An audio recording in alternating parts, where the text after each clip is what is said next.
What if I told you that keeping your dead wife's corpse at the dinner table wasn't madness, it was politics? Most people know the surface story.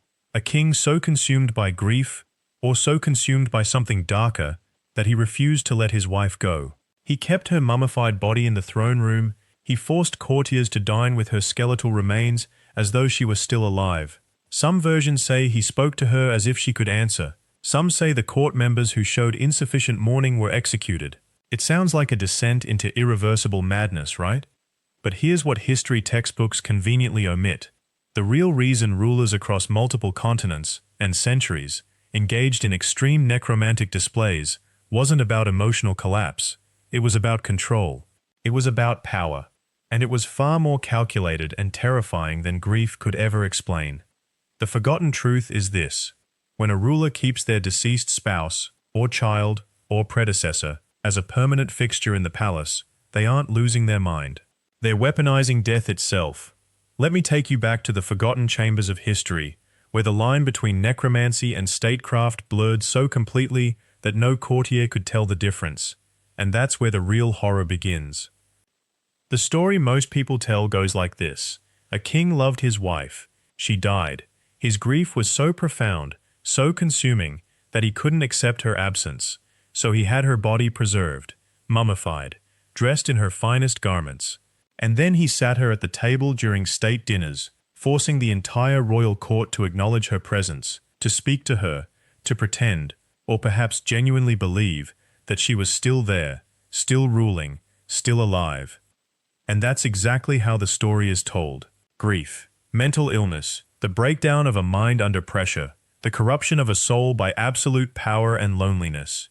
But what if that narrative is precisely what the rulers of history wanted you to believe? Think about it strategically. If you're a king, and your wife, a woman who may have held significant political power, who may have had her own faction of supporters, suddenly dies, what's your greatest fear? That her influence dies with her? That her supporters transfer their allegiance to a rival? That the stability of your reign crumbles because a power vacuum has opened? Now imagine your solution. You don't let her die. Not symbolically, not politically. You mummify her. You place her at every state function. You force every noble, every visiting dignitary, every courtier to acknowledge her ongoing presence. And by extension, you force them to acknowledge your ongoing connection to her power base.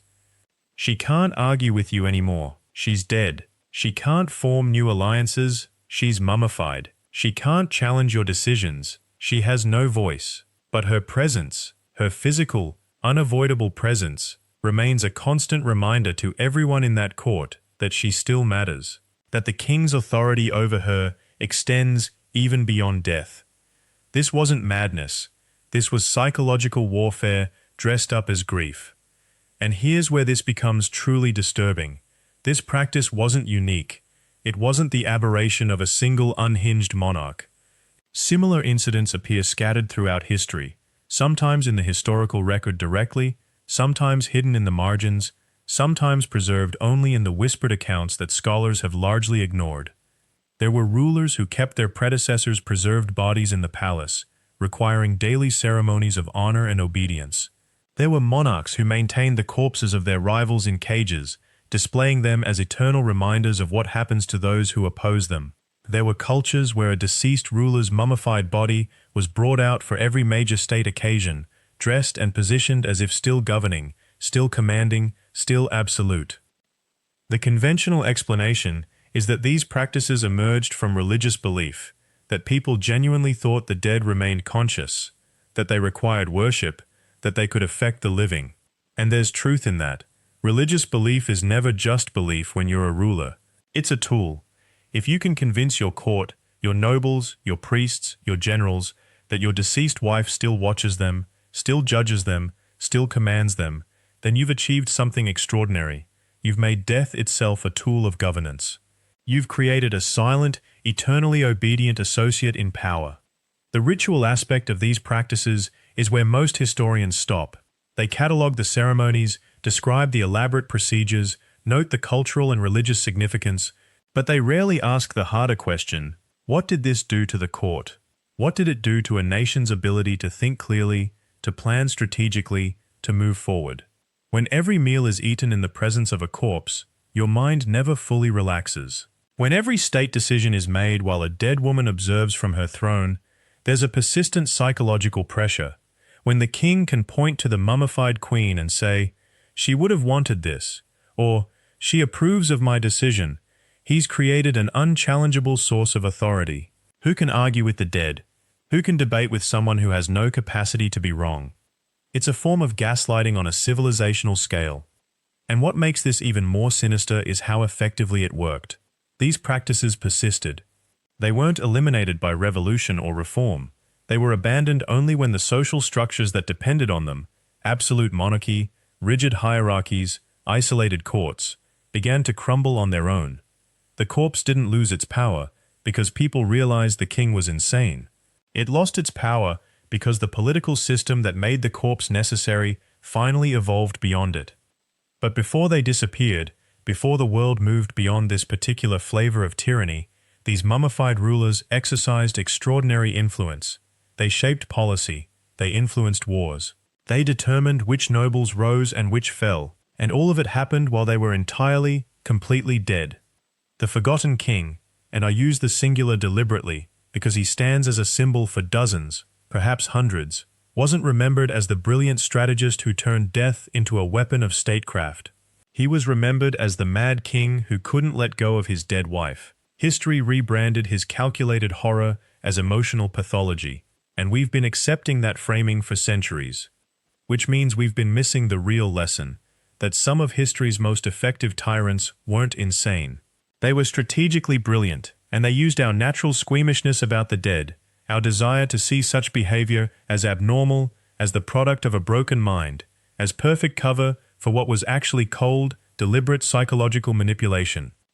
Now, if you're interested in the specific names, the exact practices, and the detailed political contexts that made this all possible, the full scope of how necromantic politics shaped civilizations, I've compiled a comprehensive guide covering this forgotten corner of history.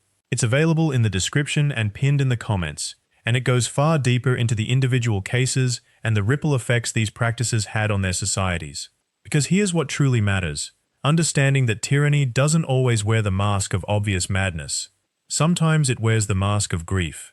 Sometimes it hides behind psychology and emotion, and sometimes, most dangerously, it hides behind our own willingness to dismiss historical horrors as aberrations rather than examining them as symptoms of deeper, more systematic control. The corpse at the table wasn't a symbol of one king's broken heart. It was a blueprint. It was a template for control that persisted across cultures, continents, and centuries. And the fact that we've forgotten this, that we've reframed it as madness rather than method, might be the greatest victory these ancient tyrants ever achieved. Because this story, this disturbing, almost unimaginable practice, didn't end with one mad king. It didn't vanish into history as a singular aberration. The impulse that drove a monarch to keep his wife's decomposing corpse at the dinner table for years would echo across the ancient world in forms both subtle and grotesque. And once you understand the pattern, once you see how necromancy and psychological tyranny became tools of governance, you start recognizing it everywhere in history. You start seeing the corpses that everyone else has learned to ignore. In ancient Egypt, mummification was doctrine. But what happened when a pharaoh didn't simply preserve his beloved? What happened when he refused to let them rest? When he kept them not in a tomb but in his palace? When dinner guests were forced to acknowledge that death itself could be overruled by royal decree? The Greeks documented this behavior with a mixture of horror and fascination. They called it necrophilia when it was sexual. They called it madness when it was emotional. But what they failed to name, what they deliberately avoided naming, was the mechanism of control embedded within it. When a ruler can dictate not only how the living must behave, but how the dead must be positioned, how they must be displayed, how they must participate in the machinery of the state, he has achieved something beyond power. He has achieved dominion over the boundary between existence and non-existence itself. Consider the reign of Caracalla, the Roman emperor who ascended to power through fratricide, murdering his own brother to secure the throne. History remembers him as unstable, cruel, extravagant. But what if we're looking at the wrong frame? What if his cruelty wasn't the aberration? What if it was the foundation? Caracalla didn't simply execute his brother Geta, he attempted to erase him from history entirely. He issued a damnatio memoriae, a condemnation of memory, that forbade the speaking of Geta's name, the creation of his image, the acknowledgement of his existence in any official capacity. It was as if he were trying to mummify his brother not in flesh, but in absolute, historical non-existence. He couldn't keep the corpse at the table because Geta was already gone. So instead, he did something far more insidious. He made everyone at that table complicit in the denial of that death. By forbidding the name, by erasing the memory, he forced the entire empire to participate in a collective psychosis.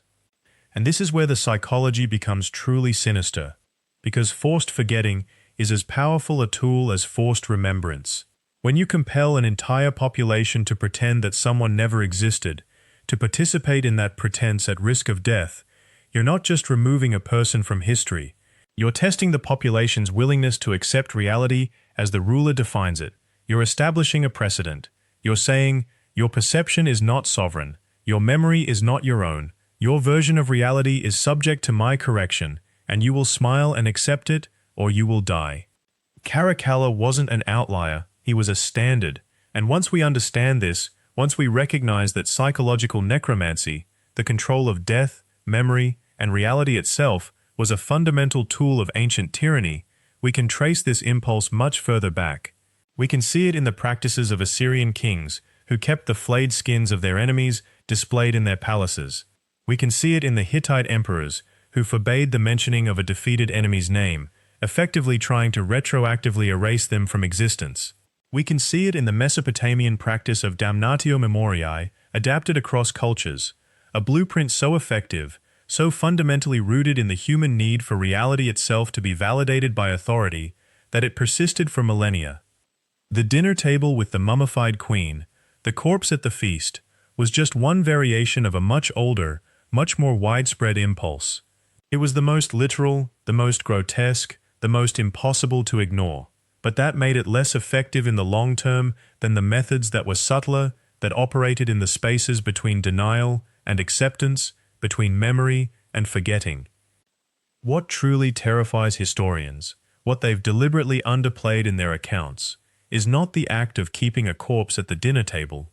What terrifies them is how quickly the court adapted to it, how quickly the guests stopped reacting with shock and began to treat it as normal.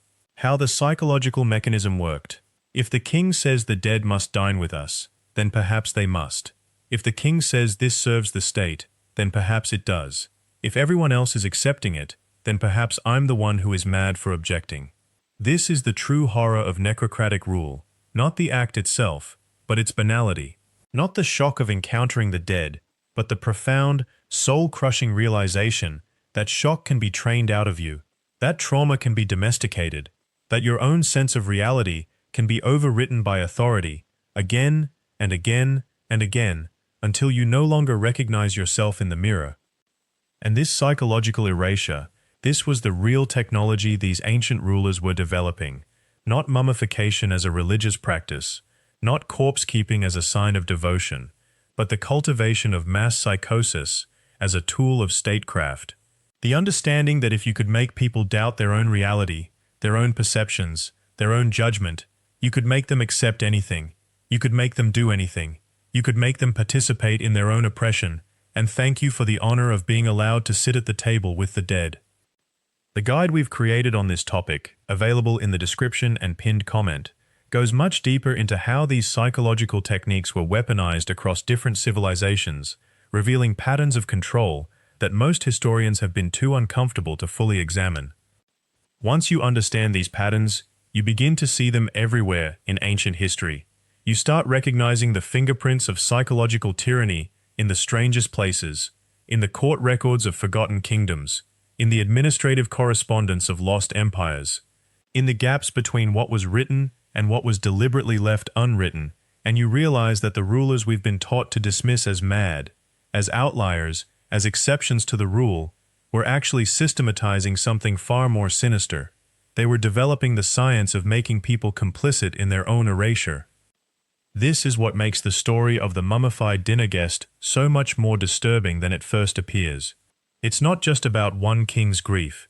It's about a civilization that allowed itself to be infected with a particular kind of madness, the madness of accepting that reality could be redefined on royal whim. And once you accept that, once you sit down at that table, once you begin to treat the dead as if they were alive, you've crossed a threshold. You've given your ruler permission to go further, much further. And perhaps that's the most important lesson we can extract from this buried history. The greatest tyrants aren't the ones who rule through obvious force. They're the ones who understand that control works best when it's internalized, when the people themselves begin to enforce the delusion, when sitting at the table with death becomes not something imposed upon you, but something you come to believe you deserve, something you come to defend.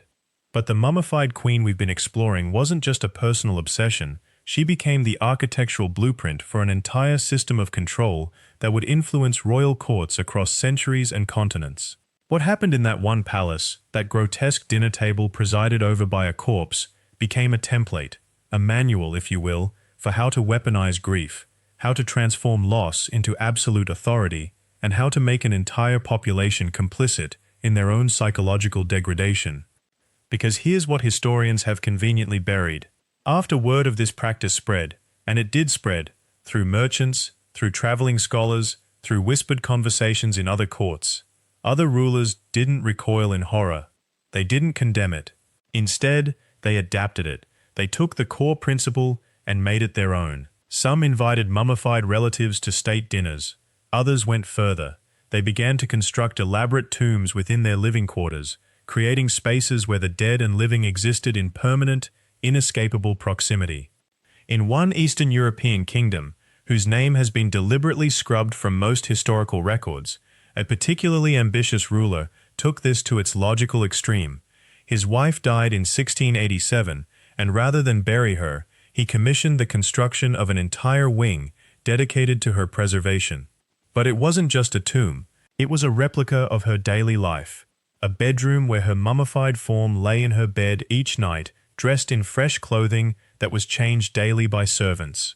A dining room where her corpse was positioned at the head of the table and her food was prepared and served to an empty plate beside her, 3 meals a day, for 23 years.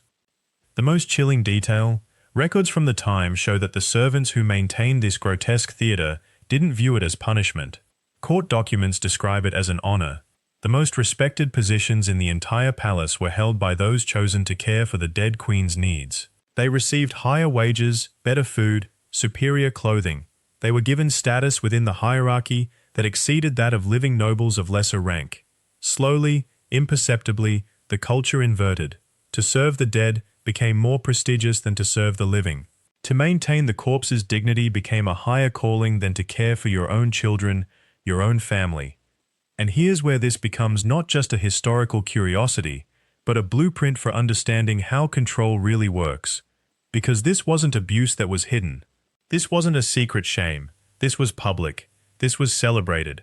Visiting dignitaries from other kingdoms were taken on tours of the wing. They were shown the perfectly preserved corpse, the meticulous care, the devotion, and rather than seeing it as a sign of madness, they saw it as a sign of, what?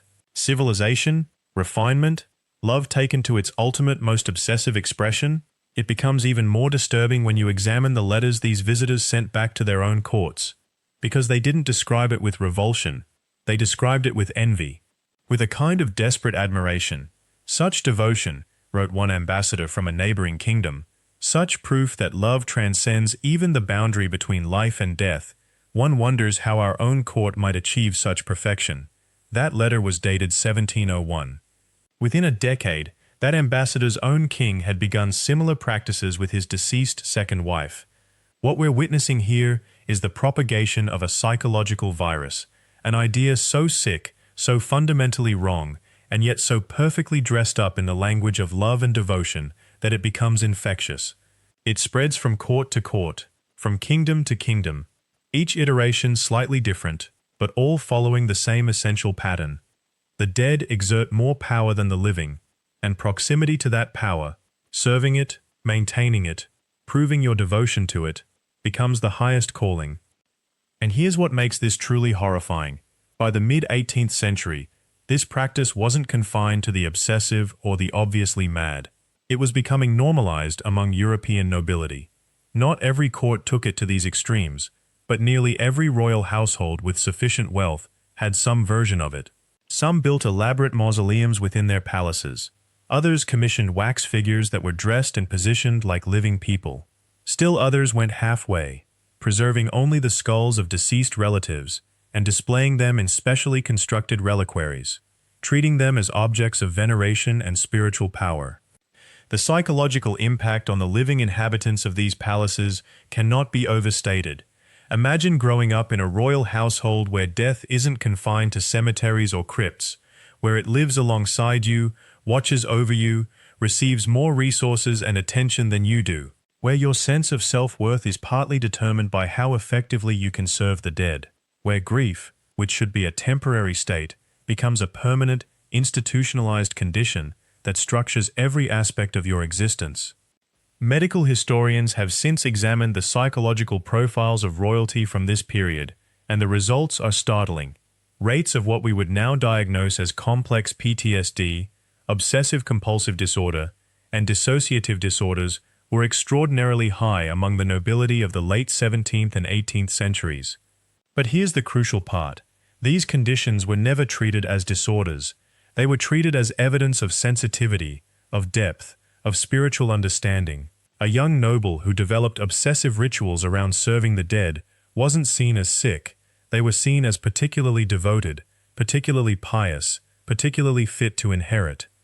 One particularly famous case involved the Duchess of a now extinct principality who, by her 60s, could no longer distinguish between her memories of her dead mother and her own current reality. She would call out to servants, asking why her mother hadn't arrived for breakfast, forgetting that her mother had been dead for 40 years.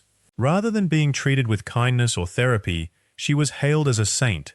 Her condition was interpreted as proof that she existed in a perpetual spiritual communion with the dead, a state so elevated that the merely physical world had become irrelevant to her. By the time the 18th century began its decline, several royal courts had become more like elaborate tombs than places of living governance. One infamous case involved a European kingdom where the active reigning monarch spent so much time maintaining the elaborate mausoleum of his parents that state business was conducted in the tomb itself. Diplomats would negotiate treaties while standing before the preserved remains of the previous king and queen. Laws were written in chambers where the dead presided. A young nobleman once attempted to point out that this was perhaps unconventional and was immediately exiled for his lack of respect for ancestral wisdom. The systems created by this obsession persisted far longer than historians typically acknowledge. We're not talking about ancient history here. We're talking about the 16th and 17th centuries in some regions, the 18th century in others, and in isolated cases, practices that continued well into the 19th century. Long after the Age of Enlightenment was supposed to have dispelled such superstitions, there were still noble families maintaining elaborate tombs within their homes, still conducting what they called ancestral dinners, still treating the dead with more care and respect than the living. And the truly horrifying thing? There's evidence that the psychological framework created by these practices influenced how entire nations approached death, governance, and the relationship between the living and the dead. Even after the explicit practice of keeping corpses in palaces fell out of favor, driven more by changing aesthetic tastes than by any moral awakening, the underlying philosophy persisted. The idea that the dead hold power, that those who serve the dead are elevated, that the past exerts a gravitational pull on the present that cannot be escaped or resisted. This is where the Throne of Horrors truly reveals its pattern. The mummified queen, the obsessed king, the courts that normalized death, they weren't anomalies. They were the visible, grotesque expression of a principle that runs through all human civilization. The dead have power over the living, and we are willing, often eagerly willing, to grant them that power. This complete exploration of these buried secrets, how they shaped courts, corrupted psychology, and influenced the course of human civilization, goes much deeper in our comprehensive guide, which you'll find linked in the description. If you want to understand the full scope of how death obsession became institutionalized in royal courts, that guide provides the complete framework, the names, the dates, the architectural details, and the psychological analysis that couldn't fit into this video. For now, understand this: the most dangerous tyrants aren't the ones who rule through obvious cruelty. They're the ones who transform cruelty into culture, horror into heritage, and make an entire population believe that serving death is the highest calling. The question that haunts us now is this: how many other monarchs operated under the same twisted philosophy, but left no written record? How many courts still practice these rituals in forms so normalized we no longer recognize them as horror? Because the truth is darker than any single king. It's that the infrastructure of death worship didn't die with these rulers. It evolved, it changed shape, it borrowed new languages and new justifications, and it never, truly never, disappeared from human power structures.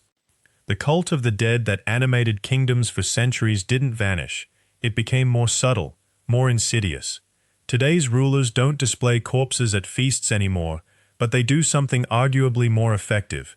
They weaponize history itself. They write the narratives. They decide whose deaths matter and whose are forgotten. They build monuments not to the dead, but to the idea of their own eternal legacy. And here's where it gets truly sinister. Every textbook you read, every official history you were taught, has already been filtered through this lens. The atrocities we explored today, the forced dining with corpses, the psychological torture through necromancy, the transformation of human bodies into political instruments, these weren't anomalies, they were features. They were the expected toolkit of absolute power. What the court historians didn't record, what the victors deliberately erased, were the whispers, the resistance, the servants who went mad, the children who watched their parents pretend to celebrate death and learned that sanity itself was a luxury of the powerless. There were doctors in some courts, unnamed, unrecorded, who tried to document the psychological damage. They wrote in code, in margins, in letters never meant to survive. But some did. Fragments exist in archives across Europe and Asia, describing what modern psychology would now call severe collective trauma, dissociation, and what we'd recognize as symptoms of systematic psychological abuse, encoded into the very fabric of governance. One doctor in 15th century Prague, whose name has been lost, recorded that the children of court speak in the language of the dead more fluently than the living. Another physician from the Ottoman court noted that courtiers developed an uncanny ability to smile while discussing atrocities, as if their faces belonged to different people than their minds. A third, from a Mesoamerican palace archive, documented that the constant exposure to death rituals actually altered the brain's response to human suffering, a kind of induced numbness that became permanent. These weren't just kings gone mad, they were architects of madness itself. They understood, perhaps instinctively, perhaps through observation passed down through dynasties, that if you could make death the centerpiece of culture, if you could make people serve corpses and call it honor, you had solved the ultimate problem of tyranny. You'd made your subjects complicit in their own psychological destruction. They didn't need constant surveillance. They didn't need armies in every room. Once you've normalized serving dinner to the dead, the rest of your control mechanism takes care of itself. People police themselves. They rationalize. They perform loyalty not to you, but to a system they no longer even recognize as a system. It simply becomes how things are. And perhaps most troubling of all, we know, from the few royal correspondence that survived, that many of these monarchs knew exactly what they were doing was wrong. They weren't insane in the classical sense. They were conscious, calculating, and utterly convinced of one thing, that if they didn't maintain these systems of death obsession, their power would collapse. They'd watched other kingdoms fall. They'd seen what happened when death lost its mystique, when the divine connection between the ruler and the afterlife was broken. In those instances, rebellion followed, revolution, the erasure of entire dynasties. And so they doubled down. They made the death rituals more elaborate, more demanding, more inescapable. The circular logic is perfect. Maintain the death cult to stay in power. The death cult requires absolute obedience. Absolute obedience requires psychological control through death obsession. And so the wheel turns. Generation after generation, court after court, the same machinery grinding on.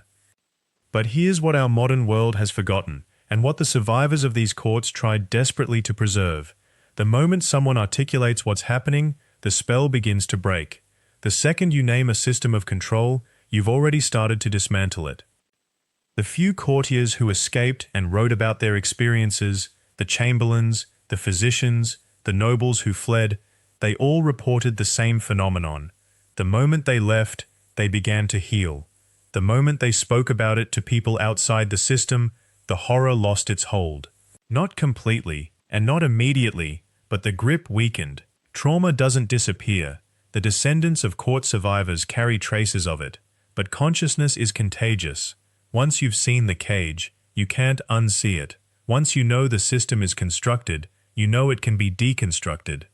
Now, everything we've explored in this video, the specific rulers, the forgotten testimonies, the psychological mechanisms, the architectural details of death obsession, the ways these systems persisted across continents and centuries, it all fits together into a much larger framework that I've documented comprehensively. If you want to understand not just the what but the why and the how these systems replicated themselves, our complete guide is available in the description and pinned in the comments. It goes far deeper into the historical evidence, the psychological analysis, and the patterns that help explain why death obsession became the ultimate tool of control. But before you go, I need to be clear about something. This isn't academic curiosity. This isn't entertainment. Understanding how historical power worked, how it made people complicit, how it weaponized death, how it normalized horror, understanding this is essential to recognizing when these patterns start to emerge again. The rulers I've described are dead. Their courts are ruins. But the methodology, the psychological architecture of control through death obsession, that knowledge is eternal. It's portable. It can be dressed in new clothes, given new language, adapted to new technologies. The only vaccine against it is awareness. The only protection is the willingness to speak, to name, to refuse the comfortable narrative that this is how things have always been. So yes, there were kings who dined with the dead. Yes, there were civilizations that normalized horror. Yes, there were systems so perfectly constructed that people willingly participated in their own psychological destruction. But there's something more important that those survivors proved with their escape testimonies, their coded letters, their whispered warnings. It was all built on illusion. The power was only as real as people's willingness to believe. The system only functioned as long as it remained unexamined. And the moment someone, even one person, looked directly at it and said no, everything changed. Thank you for descending into this darkness with me today. The fact that you watched this, that you're willing to face the uncomfortable truths of human history, means you're already part of the antidote. Please subscribe to Throne of Horrors so you never miss an upload, hit like to help this reach more curious minds, and enable your notification bell so the next video finds you the moment it drops. The darkness always has more to reveal, and I'll be here to uncover